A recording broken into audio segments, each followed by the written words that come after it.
Salam, salam kasih, damai, dan sejahtera. Tuhan memberkati, menyertai, dan melindungi.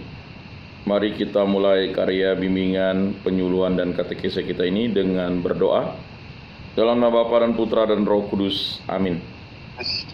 Allah Tritunggal yang Maha Kudus, kami bersyukur di hadapan-Mu, karya agung-Mu yang selalu menuntun jalan hidup kami, agar kami menjadi pribadi yang selalu bertekun, mempelajari segala sesuatu karena iman kepercayaan yang berasal daripada-Mu. Kami yakin dan percaya bahwa kami anak-anak-Mu memang sering melakukan pelanggaran, tetapi kami mohon rahmat pengampunan-Mu, belas kasih-Mu, dan kehendak Yesus Kristus untuk selalu memberikan damai kepada kami, sehingga kami menjadi terang dan garam. Berkatilah kami agar kami dimampukan untuk meninggalkan segala kedosaan kami, terutama kedosaan yang membuat kami memutuskan hubungan cinta kasih dengan Dikau. Karena Engkaulah yang selalu menanti dan sabar kepada kami, dan selalu menarik kami untuk kembali kepada diri-Mu, dan yang paling utama, kami selalu Engkau kasihi. Semua doa ini kami serahkan dengan perantaraan Tuhan kami Yesus Kristus, yang hidup dan beraja kini dan sepanjang segala masa. Amin. Dalam nama Bapa dan Putra dan Roh Kudus. Amin. Bapak-bapak, saudara-saudara yang terkasih dalam Yesus Kristus, tema bimbingan, penyuluhan, dan katekese kita pada hari ini adalah arti kebangkitan Yesus bagi dunia. Ajaran umat gereja yang pertama, Yesus sesudah mati telah dibangkitkan Allah. Itulah pokok keselamatan kita. Pemerintahan Allah sudah datang, zaman akhir telah tiba. Tinggal lagi saatnya Kristus akan datang, segala kemuliaan untuk menyatakan pemerintahan Allah dengan nyata. Zaman akhir ini dilukiskan dalam 3 tahap. Yang pertama, zaman Kristus menurut daging, yaitu zaman percobaan bagi Yesus oleh iblis, sampai saatnya iblis itu dikalahkan ketika ia mati disalib dan bangkit.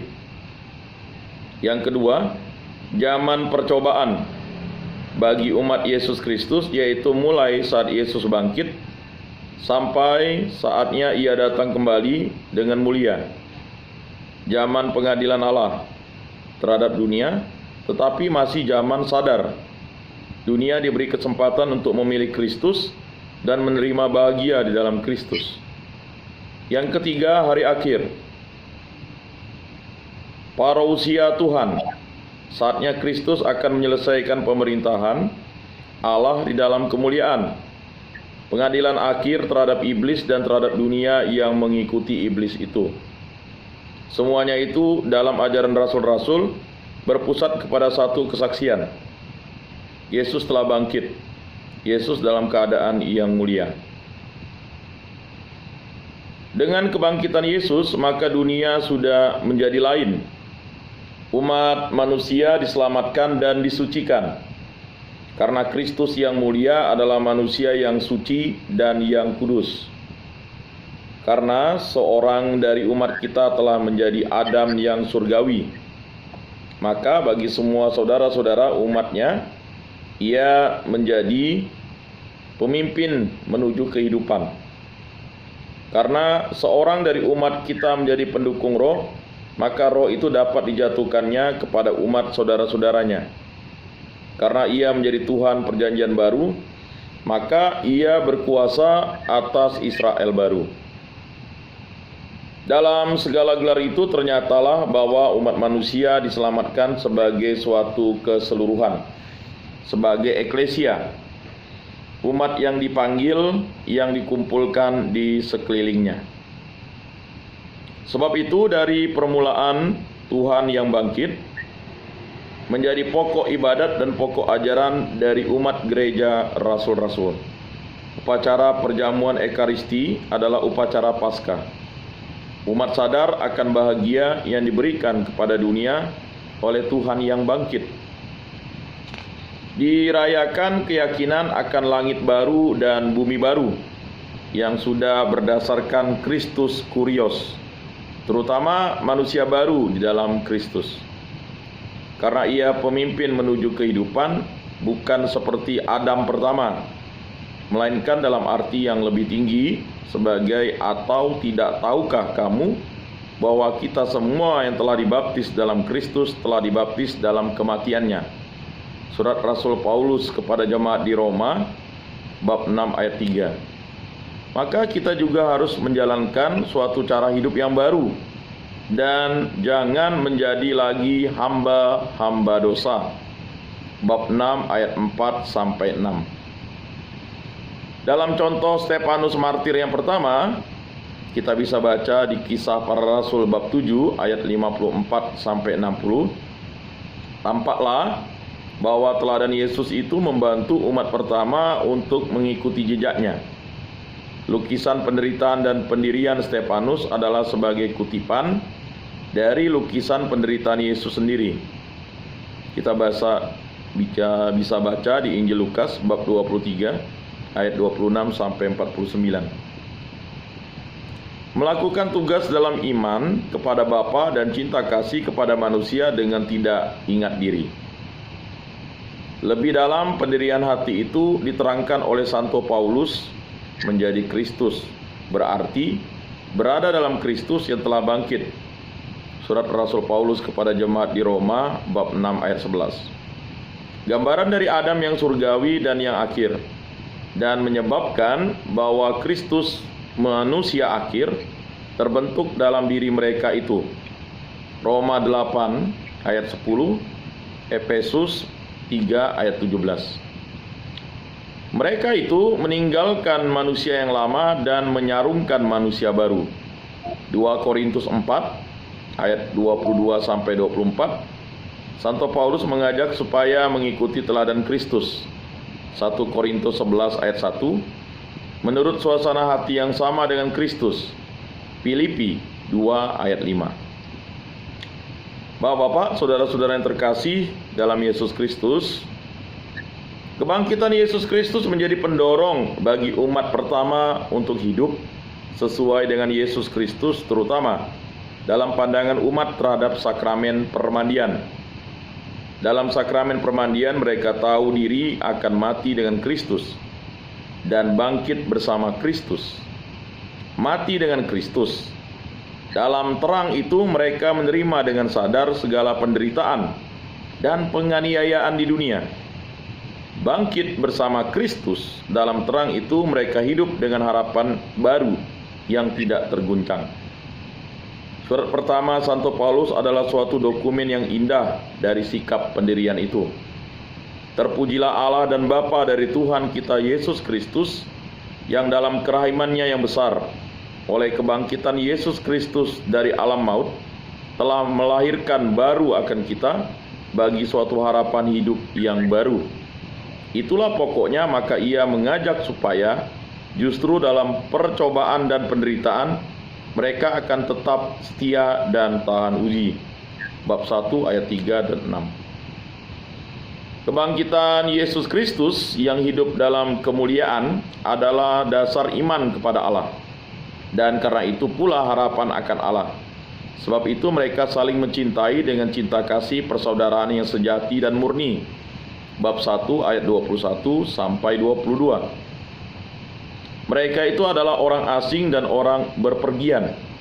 Maka mereka harus mengasingkan diri dari segala nafsu dosa, menaati segala peraturan, sebagai orang yang merdeka.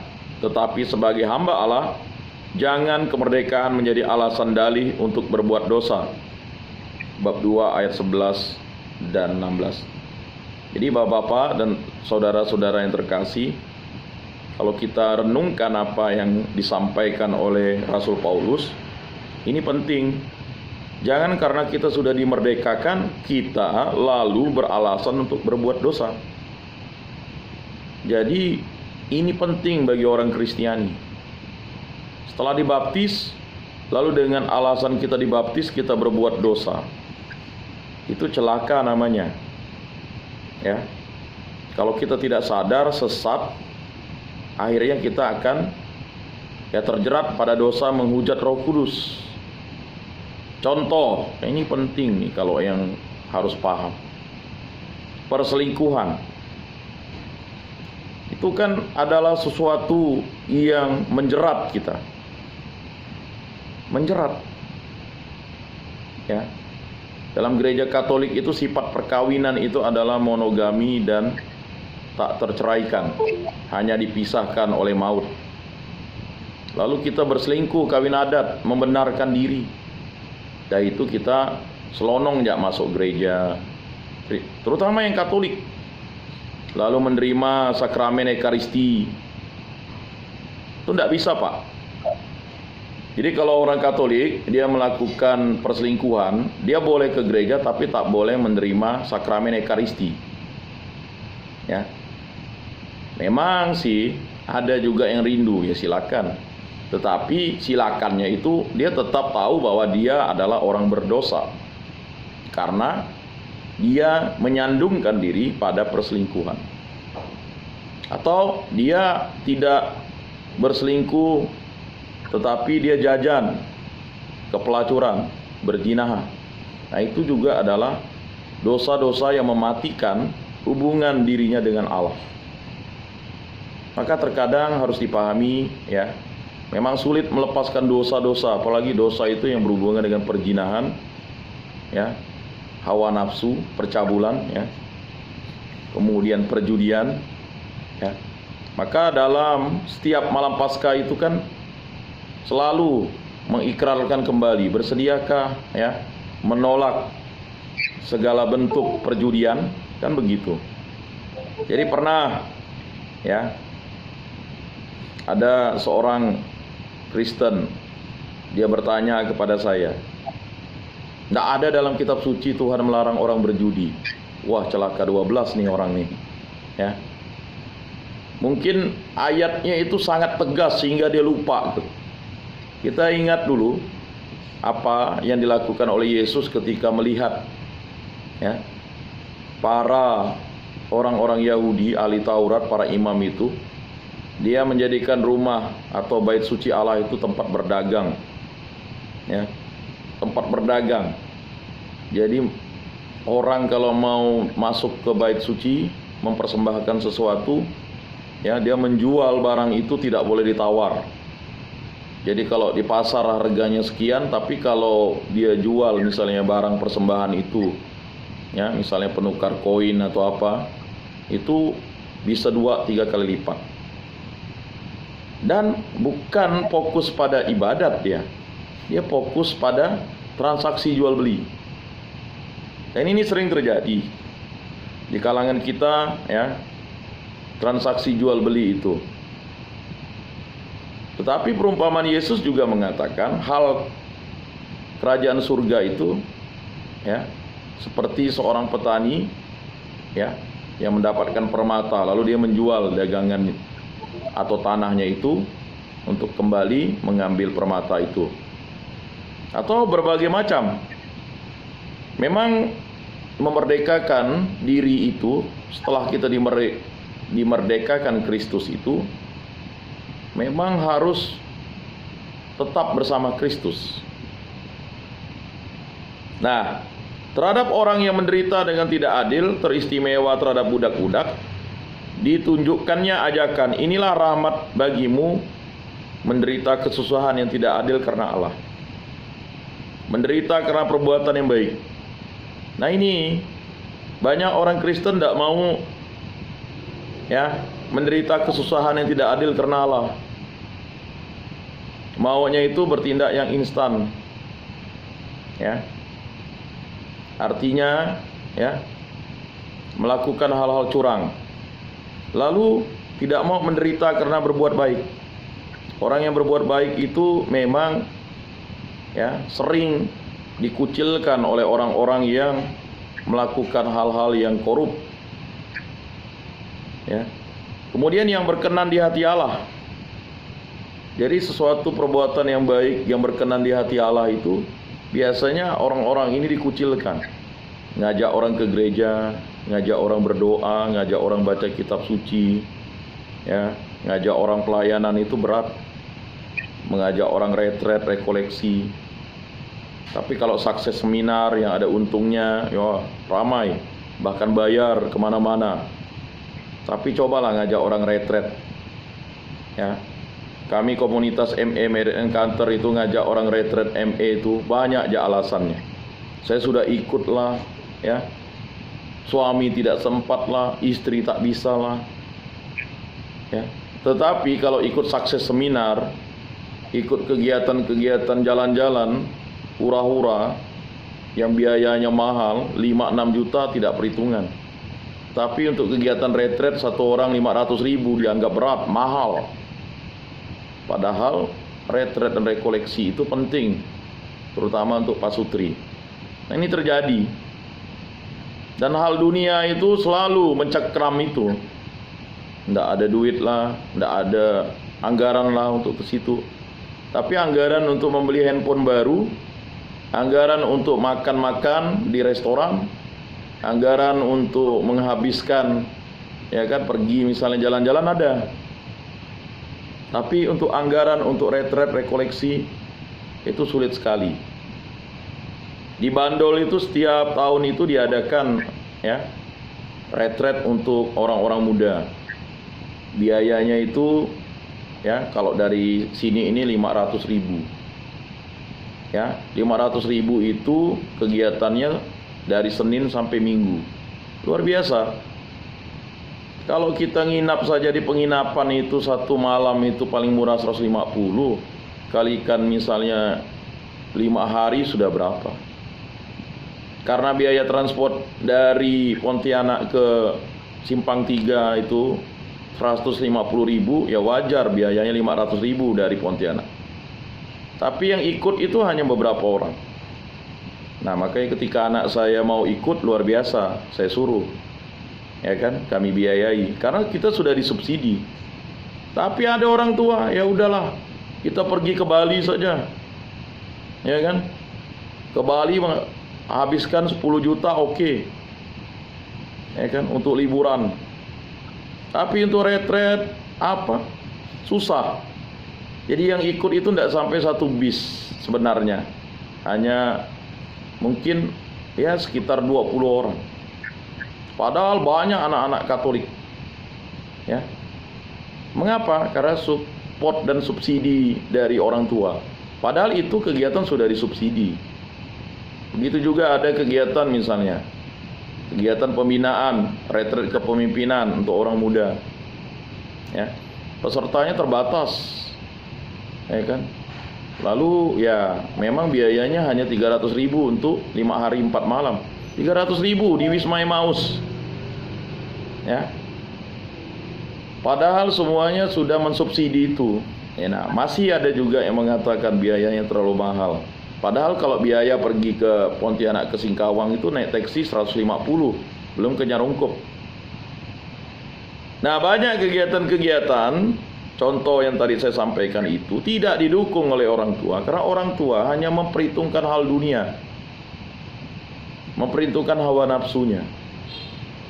Jangan jauh misalnya, anak beli buku misalnya 5.000, tapi saya ingat cerita ini ilustrasi ya. Bapak itu beli rokok 15.000 mampu. Anak beli buku 5.000 buku tulis, ditamparnya. Ya wajar-wajar saja anak itu tidak sekolah. Beli buku 5.000 ditampar, beli rokok 15.000, ya kan? Bahkan, ya kan, minum-minuman keras misalnya tiap hari 10.000, oke.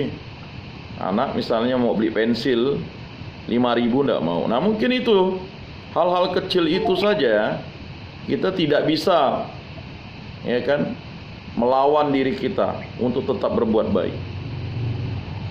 Nah, tapi jamin kawan-kawannya makan minum misalnya kan, wah, pesta pora habis 2 juta. Istri dan anak hanya makan ikan asin, sencalo, bawa pulang. Ya kan, jual sawit, jual getah, dapat 1 juta, singgah di warung habis. Dan itu berutang dengan toke lagi. Pulang mana ada daging ayam atau daging babinya, hanya kasih ikan asin. Nah, hal-hal yang seperti itu mungkin kecil, tapi justru itu harus kita perbaiki. Kita melawan hal-hal yang kurang baik itu karena memang kita sudah dimerdekakan oleh Kristus. Ya. Jadi memang sulit ya. Itulah panggilanmu atau panggilan kita. Sebab Kristus juga menderita karena kamu, dan ia telah meninggalkan suatu teladan hidup bagimu. Jadi contoh teladan yang paling utama adalah Kristus, supaya kamu mengikuti jejak teladannya itu, yang ketika dikatai tak membalas dengan mengata-ngatai, yang ketika menderita tidak mengancam. Kita bisa baca di bab 2 ayat 18-23 dari surat Rasul Paulus ya, atau surat pertama Santo Paulus tentang dokumen dari sikap pendirian itu ya. Setelah surat itu adalah suatu uraian tentang cara hidup seorang Kristen yang insaf, bahwa ia menjadi selamat oleh penderitaan dan kebangkitan Yesus Kristus. Jadi kita selamat karena Yesus Kristus. Jadi banyak orang yang berpikir bagaimana bisa selamat. Ya kalau bisa selamat itu di dunia ini mudah. Kita bisa cari selamat dimanapun, kalau kita punya dana, kalau kita punya orang yang berkuasa. Tapi kalau di akhirat bagaimana cari selamat? Ya harus kita cari juru selamat. Nah itu. Bahkan Yesus itu bukan hanya menyelamatkan kita di akhirat, tetapi menyelamatkan kita di dunia dengan menghapus ya. Maka anak domba Allah yang menghapus dosa dunia, kasihanilah kami. Anak domba Allah yang menghapus dosa dunia, kasihanilah kami. Anak domba Allah yang menghapus dosa dunia, berilah kami damai. Jadi dia menghapus dosa dunia. Dunia itu sudah berdosa kepada Bapa di surga, tetapi dia menghapus dosa dunia itu supaya ya kan manusia bisa sampai ke rumah Bapa di surga. Akhirnya perlu ditegaskan bahwa bukan kematian Yesus saja adalah pokok keselamatan dunia,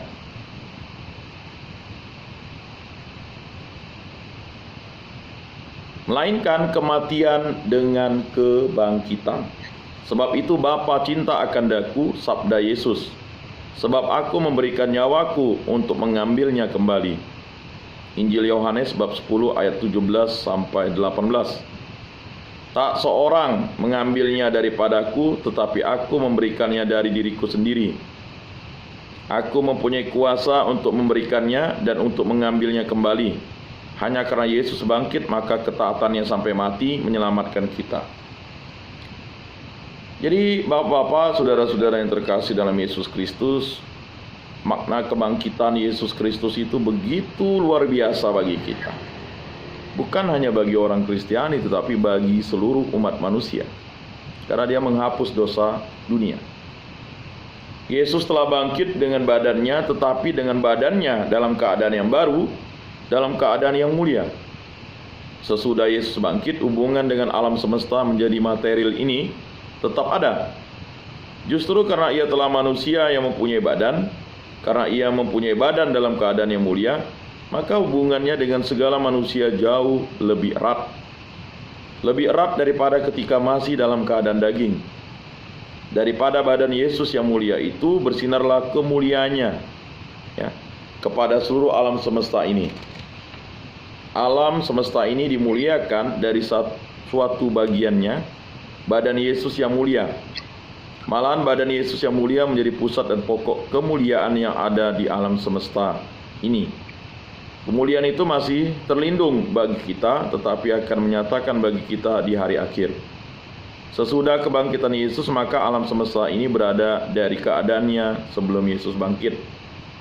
Yesus yang bangkit mengadakan surga. Yesus akan masuk suatu surga yang telah ada. Surga itu bukan berarti suatu keadaan yang rohani semata-mata. Dalam terang kita harus melihat bahwa Yesus disebut awal dan akhir dari alam semesta, wakil dari kosmos yang baru, pengantara Allah dan dunia. Supaya Yesus dapat mengadakan hubungannya dengan dunia, maka perlulah bahwa ia lebih dahulu harus pergi kepada Bapa. Injil Yohanes bab 16 ayat 7. Baru dalam keadaan roh ia dapat tinggal tetap beserta mereka itu, yaitu dalam keadaan yang mulia sebagai yang bangkit.